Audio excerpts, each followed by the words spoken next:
My name is Jeannie, and I will be your conference operator today. At this time, I would like to welcome everyone to the Cboe Global Markets third quarter earnings conference call. All lines have been placed on mute to prevent any background noise. After the speaker's remarks, there will be a question and answer session. If you would like to ask a question during this time, simply press star followed by the number one on your telephone keypad. If you would like to withdraw your question, press star one again. Thank you. I would now like to turn the conference over to Ken Hill, Treasurer and Head of Investor Relations. You may begin. Good morning, and thank you for joining us for our third quarter earnings conference call. On the call today, Fred Tomczyk, our CEO, and Dave Howson, our Global President, will discuss our performance for the quarter and provide an update on our strategic initiatives. Then, Jill Griebenow, our Chief Financial Officer, will provide an overview of our financial results for the quarter, as well as discuss our 2024 financial outlook. Following their comments, we will open the call to Q&A. Also joining us for Q&A will be Chris Isaacson, our Chief Operating Officer.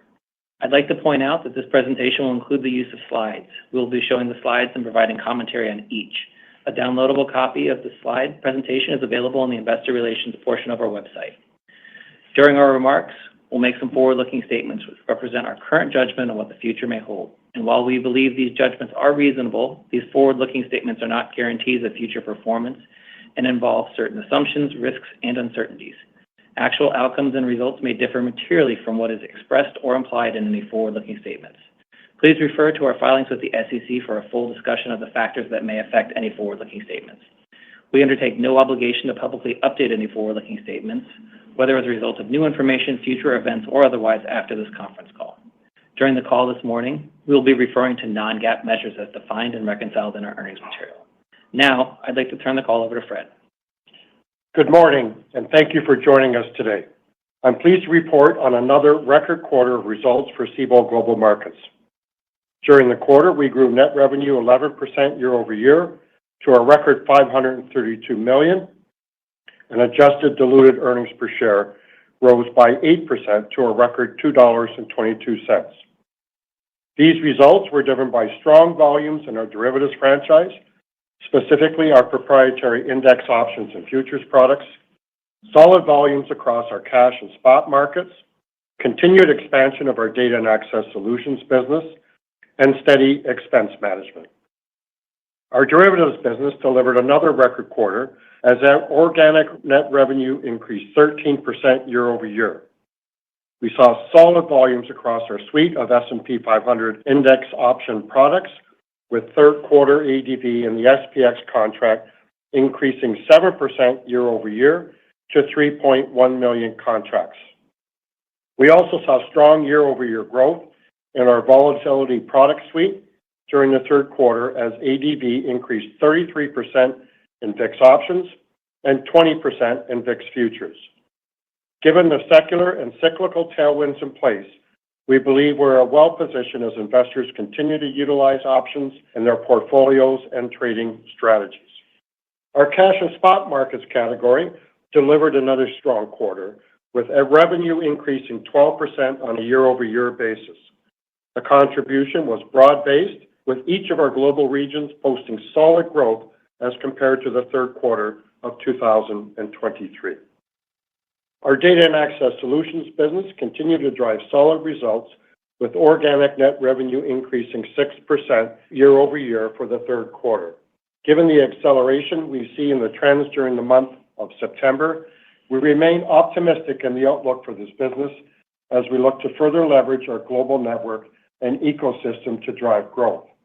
Overall, it was another solid quarter for both transaction and non-transaction revenues, and we are well positioned as we head into the final quarter of the year.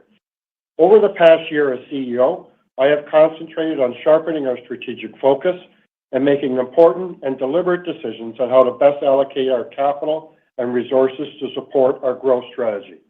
Over the course of the strategic review process, we have made fundamental adjustments, including dialing back on our M&A activities, lowering expense growth and stabilizing margins, changing our capital allocation strategy to increase investments in organic initiatives, and returning capital to our shareholders, and lastly, reallocating resources to align with our core strengths, specifically our derivatives and data and access solutions business and leading-edge technology. As we move forward, we have set forth a strategic framework that we believe will ensure we are well-positioned to drive growth and capitalize on opportunities we see in the market, and we are well aligned to the secular trends occurring in the market today. This strategic framework includes investing in the continued growth of our core business, global derivatives, increasing recurring revenue opportunities through our D&A business, harnessing the power of our global network and client base to expand product reach and access, capitalizing on the dominance of the U.S. capital markets, leveraging our superior technology to drive innovation and product development, and disciplined allocation of resources and capital towards long-term secular growth trends. Our derivatives business remains very resilient, supported by a growing customer base, demand for access to the U.S. market, and an increasing demand for options. Given that options, by their very nature, expire, investors must repurchase new options to reposition themselves in the market, which in turn creates a quasi-recurring revenue stream that continues to increase for Cboe as investors shift to shorter duration expirations and more frequent repositioning in response to market events. Our derivatives ecosystem continued to flourish in the third quarter as traders and investors utilize our flagship VIX and S&P 500 index option products across an ever-changing market environment, responding to geopolitical events, market volatility, and uncertainty ahead of a U.S. election. As a pioneer of listed options, Cboe has led the way in making options more accessible, transforming them from a small asset class into a key component of the global trading ecosystem. We remain optimistic about the growing retail participation in the options market. Last month, we were excited to announce that Robinhood, one of the largest options trading platforms for retail investors, will begin offering Cboe's index options to their clients. We believe retail adoption of index options is just beginning, and Cboe is well positioned to cater to this growing demand. Index options come with numerous benefits, and retail traders deserve access to those benefits as much as any institution, professional, or wealthy investor. We are focused on three key pillars for supporting the growth of this important customer segment. First, education. Cboe's Options Institute is equipping retail traders with the knowledge and empowering them through education. Second, access. We continue to broaden access to our products by working with retail brokers and meeting demand where it exists. And third, product. We continue to evolve our suite of index option products to provide opportunities for customers of all dimensions to trade a contract that is right-sized for them and on a time frame that suits their unique needs. Additionally, we continue to focus on product innovation across our ecosystem and unlocking access to U.S. markets for international investors. Whether it be through increased accessibility, new products, or education, we'll continue to help people access this liquidity, efficiency, and stability of the U.S. markets, while also providing trusted markets in local regions worldwide. Turning to our data and access solutions business, our global footprint continued to help drive the momentum during the third quarter. Approximately 40% of the new sales in our D&A business came internationally through the first 3 quarters of the year.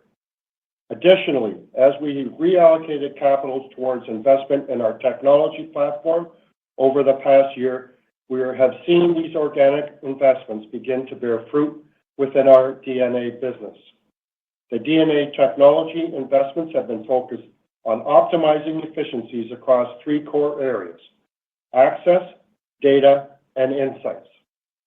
While we execute our organic growth strategy, we will continue to explore non-organic opportunities that provide scale and broaden distribution inside key geographic markets. To that end, during October, we acquired a 14.8% ownership stake in Japannext, a leading proprietary trading system in Japan. Japan is one of the largest and most important capital marketplaces in the world and is undergoing a lot of change. As the regulatory landscape evolves and the market opens to more competition, we see tremendous opportunity for Cboe to compete. This investment reaffirms Cboe's strong commitment to Japan and will help us strengthen our relationships within the industry and expand our presence in the region. With our global network largely built and our final technology migration wrapping up early next year, we now have the keys to unlock our future success. A strategic framework aligned with the secular trends, great technology, and a common platform, our global footprint, and strong free cash flow.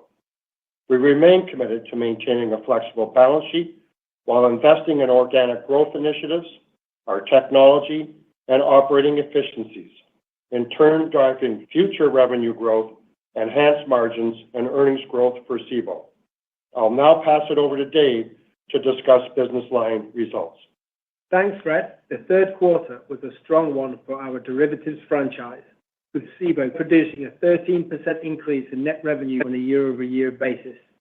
The increase was led by strength in our proprietary products with year-over-year volume growth of 7% in SPX options, 18% in XSP options, 20% in VIX futures, and 33% in VIX options. The Q3 results build on our strong first half trends, translating to an 11% increase in year-to-date derivatives net revenue as compared to 2023 levels. During the quarter, investors relied on the full range of the Cboe Volatility Toolkit as they navigated a rise in geopolitical uncertainty, varying economic data points, and election uncertainty. Perhaps the most notable event last quarter was the August 5th yen carry trade unwind that produced one of the largest short-term volatility events since COVID and the global financial crisis. Investors rushed for downside protection in the form of VIX options. VIX options ADV of 1.2 million contracts in August was the second highest on record, trailing only February 2018. The higher vol regime continued into September, extending demand for VIX options as VIX ADV totaled 945,000 contracts for the month, the second highest level of demand for VIX options in over 2 years. Similar to past election cycles, the VIX term structure is pricing in increased uncertainty as we move through next week's elections, as evidenced by the term structure's backwardation. And while investors have gravitated towards the higher convexity profile that VIX options offer during bouts of volatility, SPX volumes have remained healthy. Interestingly, we have seen a variety of trading styles used based on duration, with a more balanced put-to-call ratio for short duration trades versus longer duration trades that favor more put protection. Zero DTE volumes registered a 6-month high in October, and as the trading environment continues to evolve, we have seen our user base continue to expand, the use cases grow, and our customer base season, all pointing to an increasingly durable use case for the product. Building on our strong index product trends, we were pleased to launch Cboe S&P 500 Variance Futures in September. The latest tool in the Volatility Toolkit provides an exchange-listed alternative to over-the-counter variance swaps and has an additive impact to activity across the SPX ecosystem. On October the 14th, we launched VIX options on futures. These options physically settle into the underlying front-month VIX future and provide a few key benefits. First, it allows us to provide access to our VIX options product to a wider set of market participants in the US and abroad that may not have access to our securities options exchange. Second, it allows us to offer more tenors, in particular those with a shorter duration, to meet customer demand. As we look to avenues of future growth, we are incredibly excited by the opportunity both in the US and abroad for our Volatility Toolkit. Looking at the options asset class more holistically, we believe the potential to bring options to a greater portion of the US customer base remains a meaningful opportunity for Cboe. The use of options in exchange-traded products provides an innovative way for broker-dealer clients to access a variety of option strategies in a traditional ETF wrapper. US-listed options-based ETFs have grown to an estimated $120 billion in AUM, with assets increasing over 600% over the past 3 years. As for more direct access to options trading, We estimate that less than 10% of customers at major retail broker-dealers are enabled to trade options today, with some of our largest key customer platforms at a fraction of that amount. The ability to introduce and educate broker-dealer customers as to the benefits of this fast-growing asset class is a secular tailwind we believe we can leverage for years to come. Later this quarter, Robinhood will begin providing customers access to index options, enhancing their trading capabilities. Cboe's proprietary suite of index options provides broad U.S. market exposure, hedging capabilities against U.S. large-cap and U.S. small-cap equity market volatility, and can allow customers to generate income and capitalize on market movements. We anticipate that the simplicity of cash settlement, the certainty of European-style exercise, and the potential 60/40 tax treatment may resonate with Robinhood's active trader community. Fred and I had the opportunity to take part in the HUD Summit 2024 2 weeks ago, and I was inspired by the customer excitement around the new features and capabilities being rolled out, as well as the hunger for greater education around how to most effectively use these tools in their portfolio. Turning to cash and spot markets, third quarter results continued the strong trends we saw in the second quarter, with third quarter net revenues increasing 12% year over year, pushing growth in our cash and spot markets to 9% on a year-to-date basis. In the third quarter, we saw year-over-year growth in every region as Cboe continued to leverage its scaled infrastructure to monetize a supportive market backdrop. In North America, U.S. on-exchange net capture trends were again solid, and industry volumes were up 10% year-over-year. Our off-exchange business saw an improvement in volumes and capture on a year-over-year basis in the third quarter. And rounding out our North American equity segment, stronger industry volumes and net capture helped drive another quarter of year-over-year growth for our Canadian equities business. We remain particularly excited about the outlook for our Canadian business as we remain on track with the migration of our Canadian market to Cboe technology in early 2025, subject to regulatory approval. Our Europe and Asia Pacific segment delivered robust 22% year-over-year growth, led by a 32% increase in net transaction and clearing fees. For Europe specifically, Cboe was the largest European stock exchange throughout the third quarter, with our share of continuous trading volume hitting 32.4%, up more than a full percentage point versus last quarter. Two products in particular speak to the success Cboe has had bringing alternative market mechanisms to investors. Periodic auctions achieved another market share record, accounting for 8.7% of continuous trading during the third quarter. In addition, Cboe Bids Europe retained its position as the largest large-in-scale venue, adding 8 new buy-side clients during the quarter. Turning to Asia Pacific, we continued solid contributions from both Australia and Japan. In Australia, Cboe grew market share to 20.8%, up 2.9 percentage points from the third quarter of 2023. In addition, net capture improved, and our results benefited from a 28% increase in average daily notional value traded during the quarter. In Japan, market share hit 5.4% in the third quarter, a 2.1 percentage point improvement versus the third quarter of 2023. Volume trends remain robust, with ADNV increasing 117% on a year-over-year basis. The APAC region remains a key focus for Cboe as we move forward, providing a number of opportunities across our ecosystem to fuel growth. The solid cash market trends have helped us better monetize opportunities in our DNA business, as evidenced by the 8% year-over-year third quarter growth in the market data and access services in the region. And lastly, we anticipate continued strategic investment in the region to translate into increased brand awareness and improved sales effort for the import of derivatives activity into the U.S. Turning to data and access solutions, net revenues grew 6% as compared to the third quarter of 2023. The first 2 months saw a continuation of the slower trends that hindered the first half growth, but activity changed notably for us in September, as net revenues grew a strong 9.7% as compared to September 2023. We anticipate that these stronger activity levels will carry through the fourth quarter and help us hit the lower end of our 7 to 10% DNA guidance range for 2024.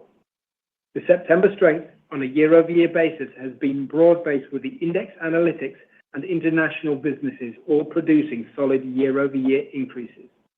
As we look forward, we expect growth will be driven by a continuation of the solid international trends, with over 40% of new sales coming out from outside of the U.S. in the third quarter. In addition, the uptake from dedicated cores continues to exceed our expectations as we roll the functionality out across additional markets. And finally, the redeployment of technology resources to revenue-generating activities is already translating to new data sets and sales in our DNA business. Cboe's third quarter results highlight the power of the entire ecosystem, with derivatives, cash and spot markets, and data and access solutions all delivering durable results. The fourth quarter is off to a solid start as we look to cap a robust year at Cboe. With that, I will turn the call over to Jill. Thanks, Dave. As Fred and Dave highlighted, Cboe posted a strong third quarter, with adjusted diluted earnings per share up 8% on a year-over-year basis to a record $2.22. The third quarter results continue to illustrate the complementary and diversified nature of our business model, with solid contributions from across the Cboe ecosystem. I will provide some high-level takeaways from this quarter's operating results before going through an assessment of the segment results. Our third quarter net revenue increased 11% versus the third quarter of 2023 to finish at a record $532 million. The growth was driven by strength in our derivatives and cash and spot markets categories, as well as solid results from our data and access solutions business. Specifically, derivatives markets produced 13% year-over-year net revenue growth in the third quarter, as our proprietary product franchise again produced sustained growth. Cash and spot markets organic net revenues grew 12% versus the third quarter of 2023, with all geographies contributing solid year-over-year growth. Data and access solutions net revenues increased 6% on an organic basis during the quarter.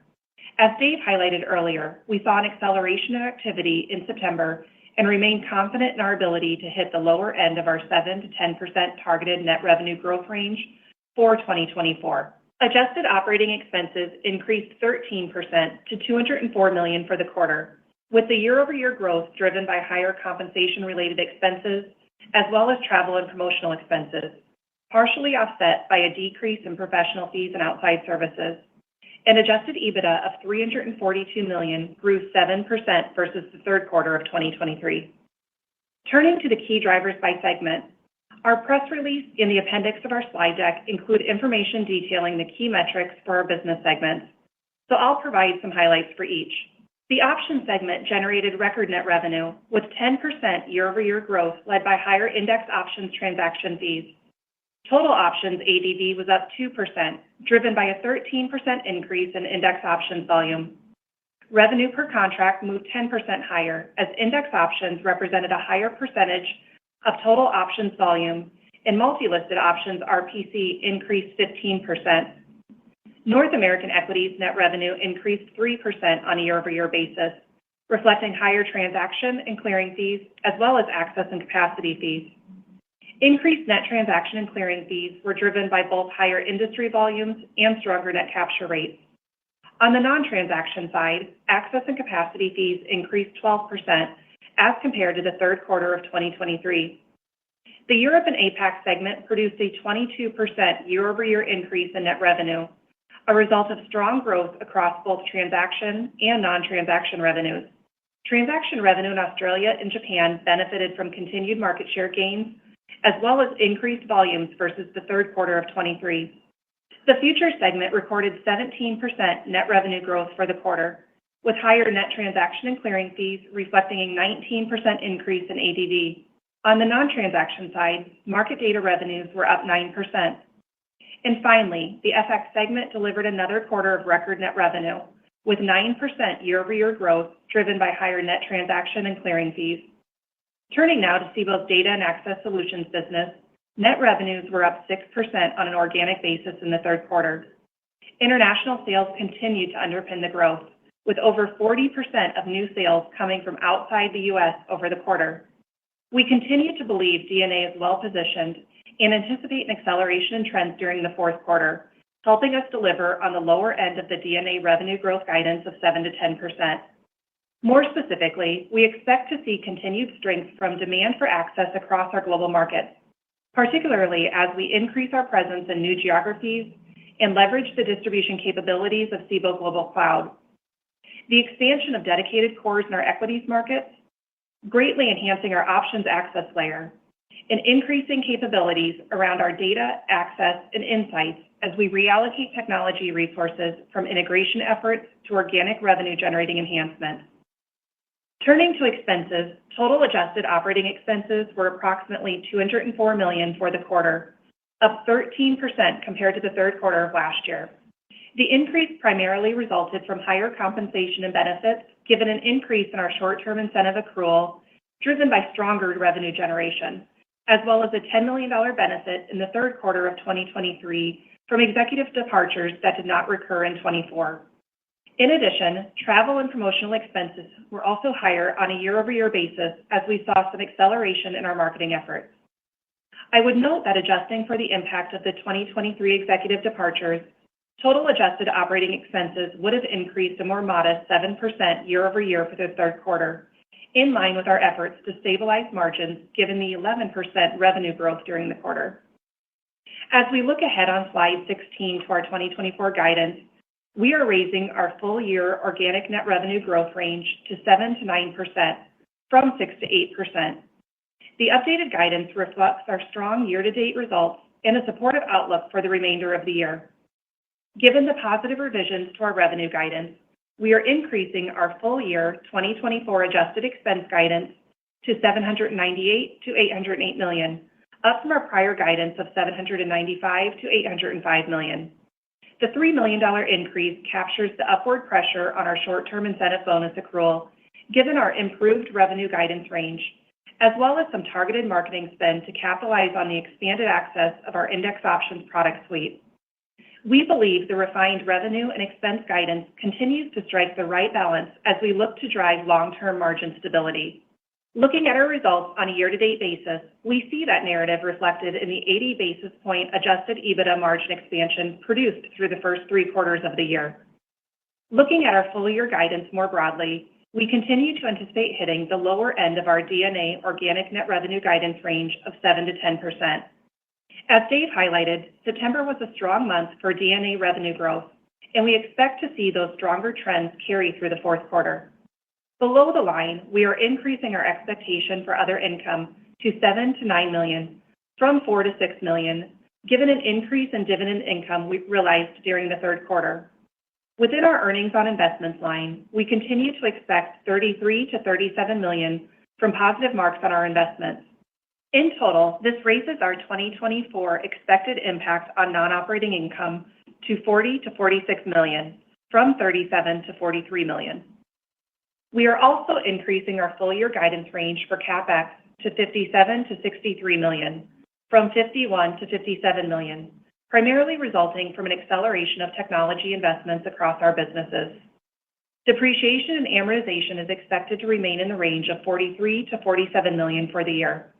And finally, we continue to expect the effective tax rate on adjusted earnings under the current tax laws to come in at 28.5% to 30.5% for 2024. While we don't provide formal guidance on interest income or interest expense, I wanted to highlight that the third quarter included a benefit from a one-time true-up of interest earned from available-for-sale securities. Moving forward, we would expect a more modest impact and anticipate that interest expense, net of interest income, will be in the $7 to $8 million range for the fourth quarter. Turning to our balance sheet, our third quarter leverage ratio remained at 1.1 times, and we remain comfortable with our overall debt profile and the balance sheet flexibility it affords. The effective allocation of capital has been a cornerstone of our ongoing strategic review. We strive to allocate capital to where we see the greatest long-term opportunity, whether it be investments in internal projects or returning it to shareholders in the form of share repurchases and dividends. During the third quarter, we repurchased approximately $25 million in shares, bringing our year-to-date repurchases to $204 million. In August, we announced a $500 million increase to our share repurchase authorization, boosting our total capacity available for share repurchases to approximately $680 million as of the end of September. In addition to repurchases, we returned a total of $66 million to shareholders in the form of a 63-cent dividend during the quarter, a 15% year-over-year increase in our quarterly dividend. Factoring in both share repurchases and dividends through the third quarter, Cboe has returned a total of $387 million to shareholders, representing 56% of adjusted earnings year to date. As we move forward, our strong free cash flow generation and flexible balance sheet afford us the opportunity to allocate capital and resources in the most value-enhancing activities, striking the right balance between investing in future revenue growth and improving shareholder returns. We look forward to building on our year-to-date progress and delivering durable growth in the quarters ahead. Now, I'd like to turn it back over to Fred for some closing comments before we open it up to Q&A. In closing, we are pleased to report another strong quarter, delivering 8% adjusted diluted earnings per share growth year over year. Fundamentally, our business performed very well with year-to-date net revenue up 9% and adjusted expense growth at 6%. As we head into the final quarter of the year, our balance sheet is strong and we are well positioned to take advantage of opportunities as they arise. With our new strategic framework, coupled with the strong fundamentals we are seeing across our business, we are very encouraged about the opportunities ahead of us and look forward to sharing more as we move into 2025. At this point, we'd be happy to take questions. We ask that you please limit your questions to one per person to allow time to get to everyone. Feel free to get back in the queue, and if time permits, we'll take a second question. Thank you. The floor is now open for questions.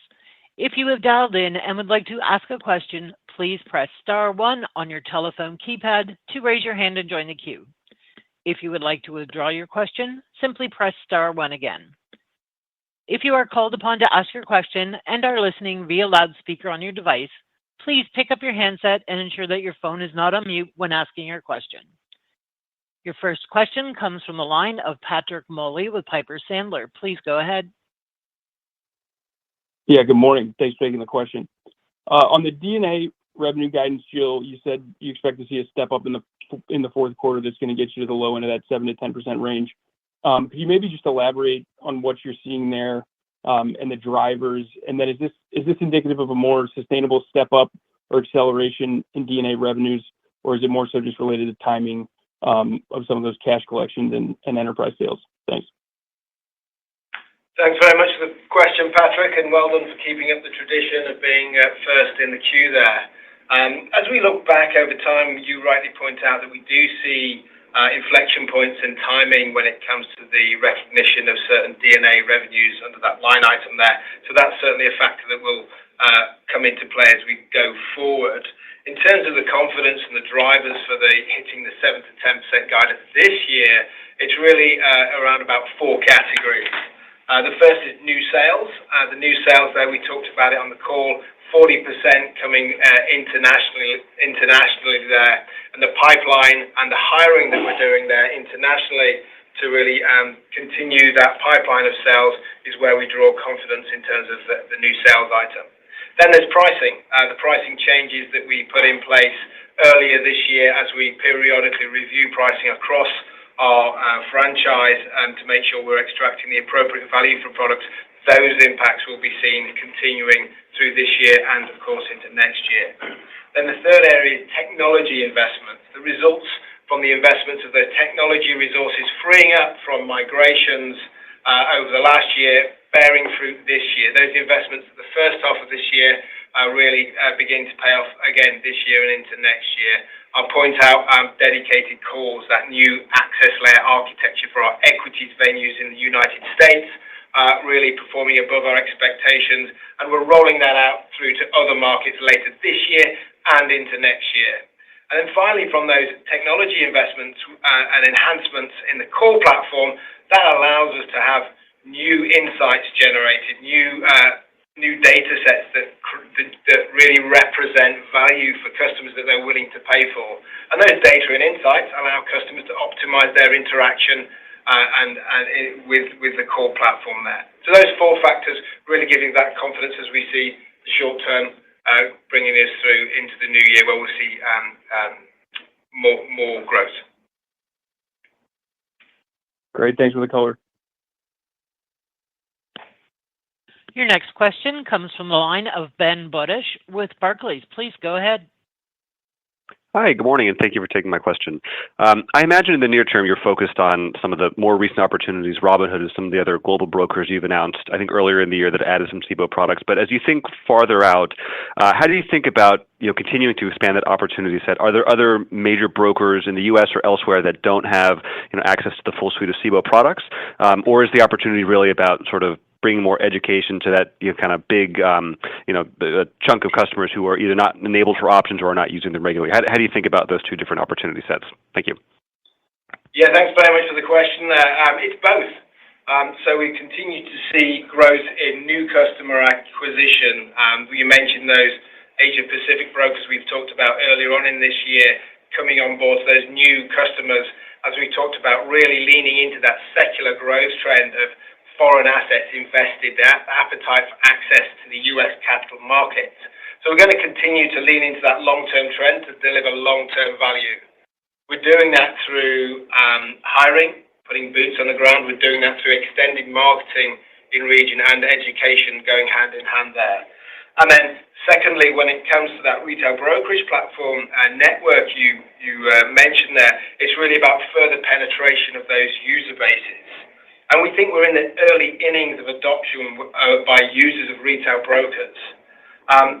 When we see the facts there, we look at, for example, Robinhood, 24 million funded accounts, 4% of those trading options. So you see a real runway there. And in general, we see retail brokers having that long runway of customers that don't utilize options, but are being educated on their benefits as an additional tool in their toolkit. And that's where we're also investing in education and marketing, both on our own, but also jointly with those retail brokers. And so what we've seen, if history is to inform us, is that as our products are rolled out to retail brokers and their trading platforms mature, as we've heard from Robinhood, they have plans to continue to roll out new features throughout next year.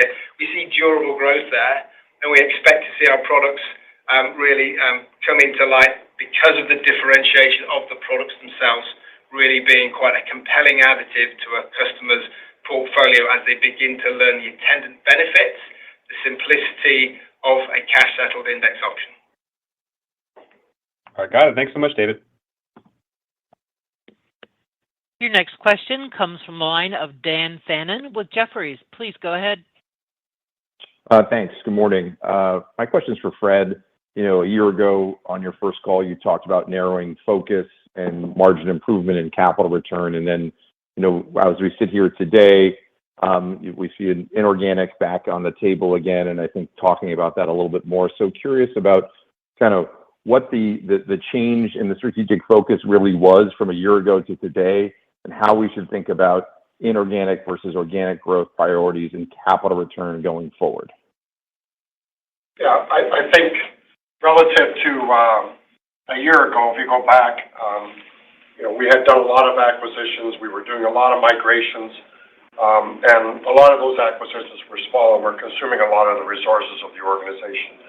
So we definitely slowed that down and took time to sort of say, well, where do we really want to go here? And as I said, we've kind of gone back. That M&A, can't be the strategy. It can supplement a strategy or be additive to a strategy. But you have to have a strategy focused on organic growth, and that's what we've been trying to do. So you've seen us, get back to the derivatives business, back into the data and access solutions business, investing in our technology, et cetera. We also now have our balance sheet in a good shape. In terms of, our leverage ratios are low. We're in a good position there. And I think, on top of all that, our margins have stabilized, and we've moderated the expense growth, which is down significantly year over year. So we're now on a path where we're trying to drive organic growth. I've always said, we were going to slow down the M&A, but I've never said we were never going to do M&A. And the only reason for bringing it up is just to keep all of our options open. As you think about where we are today in terms of how we deploy capital, our debt's in good position, so we really don't see us paying down debt here. It's not a good use of our capital. So we're very much focused on dividends, which we increased 15%, share repurchases, investing in organic growth, and considering inorganic opportunities, provided they make a difference and they have a strategic and financial rationale to them, or they fit inside an area where we have a bigger strategic ambition. The example I would use there is the investment in Japan Next in Japan. We do see Japan as a big market and a changing market. And when you see a big market that's undergoing a lot of change, that usually creates opportunities for players like Cboe. And so, we're quite happy with that investment. That's the way we kind of think about it. And so we're just keeping all of our options open as we look forward. Understood. Thank you. Your next question comes from the line of Alex Kramm with UBS. Please go ahead. Yes. Hey, good morning, everyone. Just in terms of some of the new initiatives, maybe give us an update on the VIX options on futures. I know it's only been a couple of weeks, but obviously very limited volume so far. I know there's a lot going on in the world, but just trying to get an update where you are in terms of bringing on, market participants and liquidity, and what's the feedback been so far? Thanks. Thanks, Alex. Yeah, we've had 2 product launches in the last couple of months, and one of them is VIX options on futures. And just a reminder there, the aim there is to bring VIX optionality to non-securities customers. And because of the construct of the product itself, we're able to offer shorter dated trading to introduce daily expirations of a VIX options contract. So an expanded user base and really leaning into that shorter dated need and want of the customer base there. Variance futures, another new product additive to that S&P 500 index core there to allow the pure play between implied and realized volatility. So 2 additive products. Both will need time to seed. And the early signs are really good, though. We've got prices on the screen. We've got customers engaging, testing out strategies and testing out the plumbing works with a good pipeline of customers coming through. So these will take time to season and germinate throughout the course of 2025 as customers begin to use them. We wanted to get them out there just before the election so people could see how they might be priced and how they might perform, rather than expecting any great deal of trading. But really that history through this particular time period is really useful to customers to really think about how they can use them in the strategies going forward, because we've got no shortage of uncertainty coming both this year and into next year. Makes sense. Thank you. Your next question comes from the line of Alex Blostein with Goldman Sachs. Please go ahead. Hi, good morning. This is Anthony on for Alex. You mentioned pricing's role in DNA revenue acceleration. I was wondering, what is a typical percentage increase we should be expecting across this revenue base from pricing increases? And then what are your expectations for pricing increases into 2025? Thanks. Yeah, thanks for the question there. The pricing that we've put through, it varies. We have a vast array of access pricing, both physical and logical. We have market data products packaged and bundled in different ways for different customers. So there's really not a kind of blanket percentage increase I could point you to. It's really about assessing the relative value today versus competitor or comparable products, but really making sure we keep those in line. Maybe a better reference point for you would be that in Q3, pricing contributed around about a third of the overall growth in Q3. And as we look forward to 2025, as discussed a little bit earlier on the call, harder to really call necessarily, but we'd expect that 1/3 pricing kind of contribution to the overall growth there. So what does that tell you? That tells you that actually we see growth in the distribution and the runway of selling our products rather than needing pricing to be the strategy for growth there. Helpful. Thank you. Your next question comes from the line of Owen Lau with Oppenheimer. Please go ahead. Good morning, and thank you for taking my question. So going back to Robinhood, I think it's an exciting partnership, but when do you expect Cboe to get more meaningful volume? You mentioned 24 million users, 4% trader options. How big is the addressable market?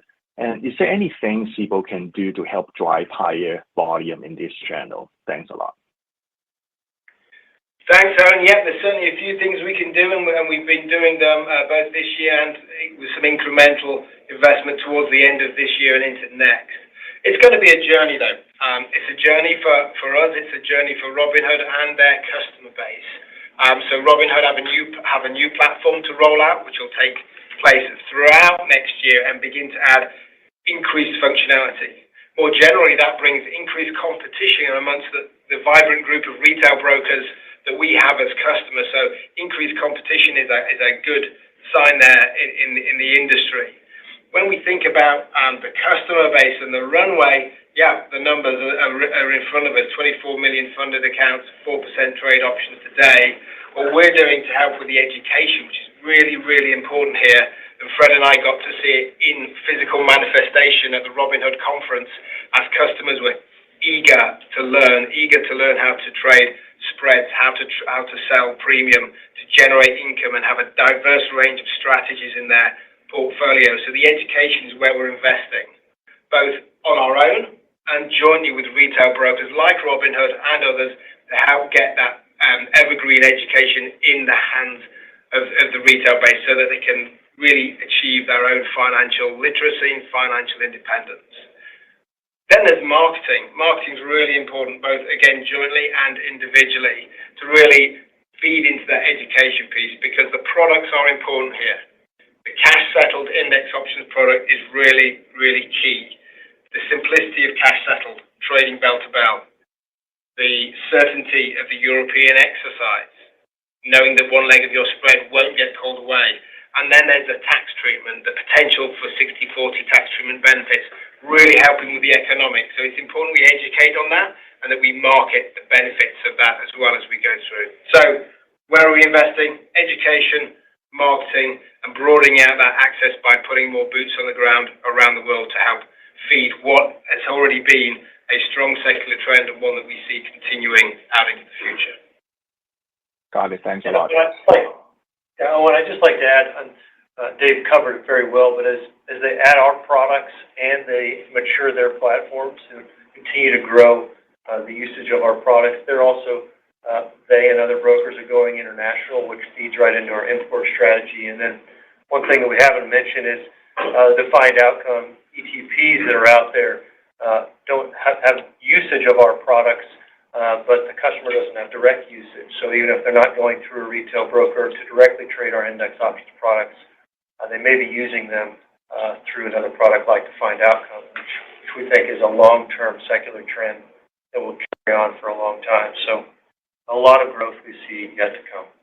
Yeah, and I'll just sort of add on here for a second is just while we're excited about the launch of index options, I think in the longer term, their new trading platform, which is the first time they've brought a real sort of active trader platform to their clients. Over the longer term, we'll carry trading and options quite a bit over time. Thank you all.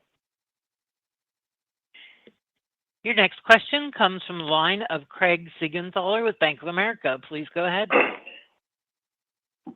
Thanks. Good morning, everyone. My question is on the strategic review. So now that it's complete, how is the board thinking about divestments? And we know you shut down the spot crypto exchange earlier this year. Are there other non-core assets that you can divest or close that would enhance margins and profits? I mean, first off, the board's very much focused as we think about it. Now that we've stabilized our margins, we're very much focused on growth and growth into areas where we see secular trends that Cboe has core strengths that it could lean into. And I talked about that earlier. So that's where the focus is right now. As with all strategy, though, this is a journey. It's not an event. And over time, as businesses evolve or the market evolves, that may or may not happen. But right now, we're very much focused on growth as opposed to divesting. Thank you.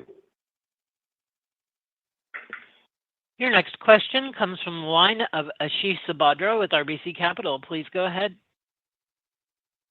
Thanks for taking my question. I just wanted to drill down further on the DNA acceleration and wanted to better understand the plans for further expanding the dedicated cores, as well as the rollout of the Cboe Cloud. How's that going along? Thanks. Yeah, I'll take that one. Thanks for the question. So dedicated cores, we're excited for the growth we've seen in the U.S. We currently just have that rolled out in U.S. equity markets, or 4 U.S. equity exchanges. We'll be bringing that to Europe, to the UK first in the fourth quarter. And then in the first quarter of next year, we plan to bring that to Australia and then eventually, hopefully, to Japan and Canada. So staggered rollout here, but the demand we've seen from customers and the improvements we've seen in the U.S. Have been above our expectations. And then what was the second part of your question? The rollout of Cboe Cloud. Thanks. Thank you. Thank you for the clarification. So Cboe Global Cloud, we're quite excited. As mentioned in our prepared remarks, 79% of that growth is coming from outside of the U.S. We see more of that, and as we end this year and head into next year, we plan to invest further in greater distribution around the world to grow Cboe Global Cloud. The amount of data that folks want into the U.S. is just continuing to grow because people want access to the U.S. and usually the precursor to wanting access to the U.S. markets is wanting to get our data. So that's why we think a lot of the growth in Cboe Global Cloud is coming outside of the U.S. So we think this bodes well not just for DNA revenue, but for long-term transaction revenue. That's great. Thank you. Thanks. Your next question comes from the line of Kyle Voigt with KBW. Please go ahead. Hi, good morning. So introducing everyday expirations in SPX has obviously been really successful in growing the SPX volume pie, introducing new strategies and hedging opportunities for your clients. I'm just curious if you've seriously considered adding additional expirations to SPX from here in terms of intraday or multiple expirations per day.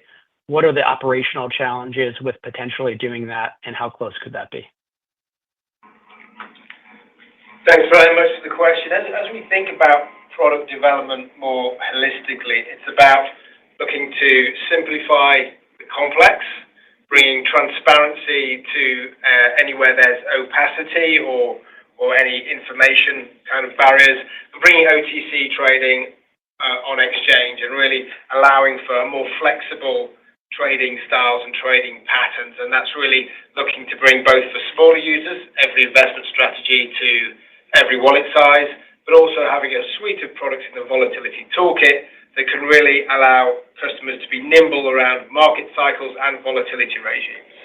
So when it comes to that product development, you can see we added VIX options on futures and variance futures, which really build around that core. And when we think about where we go next, it's really driven by the customers. And the customers at this point are not asking us for an extra expiry during the day. They're looking for extra flexibility and precision that they can bring to managing that risk over time. And that's the benefit of a variance future as well as a VIX options on a future. You can have more precision over the management of your risk profile over time. Once a day for the moment seems to be enough for the customer base, so we don't see any compelling demand to try and add expirations during the day. But I would point out that the benefit is with a cash-settled product, intraday expirations would be way more easy to achieve than a physically settled product, which would have attendant complexities which wouldn't allow it to go there.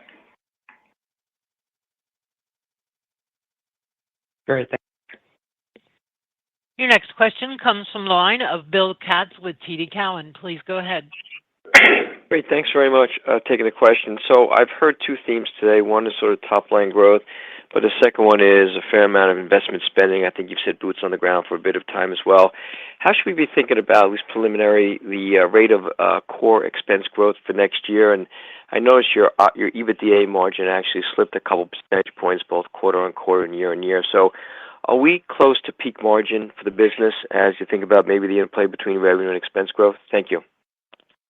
Thanks for the question. I think we did mention in the prepared remarks that the third quarter expenses did trend a bit high due to some comparables from the third quarter 2023 favorability that did not recur in third quarter of 2024. So looking at it more holistically on a year-to-date basis, very much in line with where we projected to be. And while I won't comment quite yet on 2025 guidance, we'll share more on that with you in early February. What I will remind you of is just our focus on disciplined expense management and stabilizing the margin. So you do see our expense growth rate here in 2024. The range is 6 to 8% compared to 15% expense growth from 23 to 24. So again, not going on record with a number for 2025, but just know that we continue to be focused on stabilizing that margin and are very much aware that the operating expenses are indeed a key component to stabilizing that margin. Thank you. Your next question comes from the line of Ken Worthington with JP Morgan. Please go ahead. Hi, this is Madeline Daleiden on for Ken. Good morning, and thanks for taking our question. We have a quick one on multi-listed options. The market share loss that you've been seeing 2024 to date versus 23 comps, we think from competition, seems to have reaccelerated in the third quarter. First, is this the correct read? And second, is there anything you can do or are doing to combat such share loss? Thank you. Thanks very much. We've seen a number of new entrants into the US multi-list space over time. And those new entrants have really been focused on lower capture rate flows. And what we focus on as a business is really optimizing revenues through a balance of share and capture. And what you saw also in the numbers is a 15% increase year over year in that capture rate. And then when it comes to what we can do to stay and remain competitive, certainly that is a focus for us. We compete, of course, as we mentioned, on pricing with pricing dials to really fine-tune the market quality and the interaction on each one of our options medallions. Secondly, there's functionality, new order types, and differentiated capabilities which draw certain types of flows to our exchanges versus others.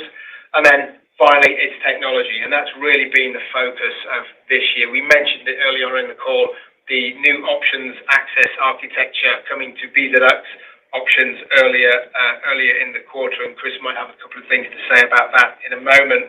But those technology enhancements have really benefited the platforms, but actually also opened up the capability to add new data and insights. And that's important because then customers are then able to further optimize their strategies and how they behave in the platform. And then the last thing I'll say there before passing to Chris for any thoughts is we're investing in talent. We're investing in talent to really help us think about how we become more competitive, and we're investing some of our data and analytics, our quantitative analyst resource into assessing how we can be even more competitive there. But I would point you back to the capture increase there that we did see with the market share. Yeah, and I just add to Dave's comments on multi-listed options market share. It is a competitive space, but we're here to compete on pricing, functionality, technology, and data. We did roll out a new options access architecture on one of our 4 options markets. That was in mid-August. So the results are still early. We're a couple months in, but we're very encouraged by what we've seen on one of our exchanges thus far. We've seen better market share. We've seen a lot of efficiency of the use of the system and a lot of use of data as well. And as Dave mentioned, we're investing in talent here. We're going to use that talent to focus on data in this competitive marketplace. But we're here to win, and we like our position from here. Great. Thank you so much. Your next question comes from the line of Chris Allen with Citi. Please go ahead. Yeah, morning, everyone. Thanks for taking the question. Just kind of following up on a couple of the prior questions. Just trying to think about how much the investment needs for growth moving forward. I mean, you obviously have a strong balance sheet, strong free cash flow, flexible balance sheet, a good position there. You basically have a lot of talent that has been integrated, but you can repurpose them to drive growth. And then you're investing overseas in the international front. Just wondering, if you could frame out the magnitude of investment you need to drive growth from here, And maybe some color, just where are you investing on the talent side or internationally specifically? Yeah, thanks for the question. I think a few of us might have a couple of things to say here, but I'll kick it off. So the investment is really in line with that strategic framework. It's into derivatives, it's into data and access, and it's into technology. And when you look at derivatives, some of the key strands of the growth there are the growth in retail that we've talked about earlier on the call. So we're investing behind that. That's education, that's marketing, that's talent. We're investing on that need, that desire to access the US markets. That's the import strategy. So that's boots on the ground. That's sales people. That's knowledgeable derivative salespeople with a network in region, natural language speakers who can have eye-level conversations with customers around the world. It's also investment on the import side in terms of breaking down any pathway barriers that might exist, whether it be access to data or whether it be legal approvals to be able to market in region. Multilist, we just covered that quite thoroughly in terms of where we're investing in data analytics and talent there. And then product for derivatives. Product innovation is a key thing for us. That's a marginal an opportunity cost for us, but we listen to customers and we'll forever be innovating around products and looking for new products to launch. And we've got some in the pipeline for next year that we've already talked about, whether that be the dispersion futures or other capabilities.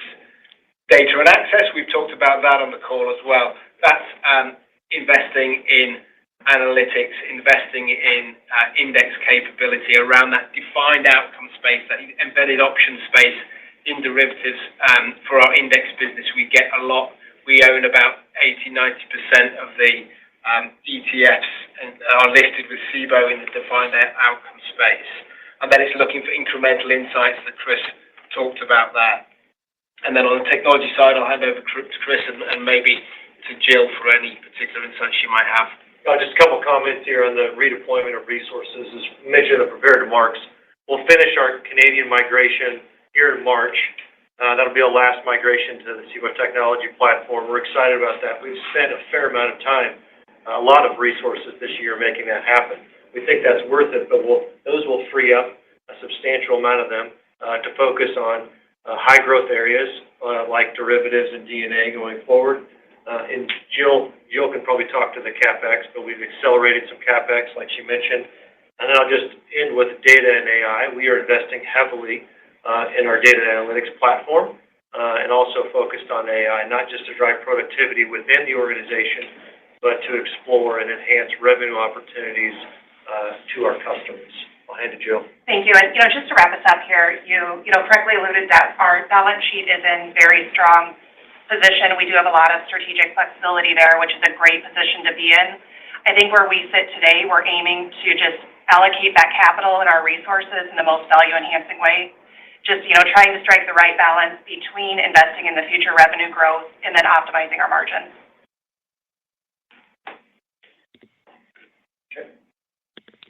Unfortunately, we have run out of time for questions. I will now turn the conference back over to the Cboe management team for closing remarks. Thank you, and thanks everyone for joining our call today and for your questions. I think you'll see from our tone and the questions that came to us, we are pivoting basically to get very focused away from the migration work onto investing in organic growth. And very much leaning into where Cboe has core strengths, but also where we see the long-term secular trends. And we're going to continue to do that. And as we've said earlier, our balance sheet's in a great position here, such that we can take advantage of opportunities as we see them. And so we'll see you next quarter. This concludes today's conference call. Thank you for joining. You may now disconnect.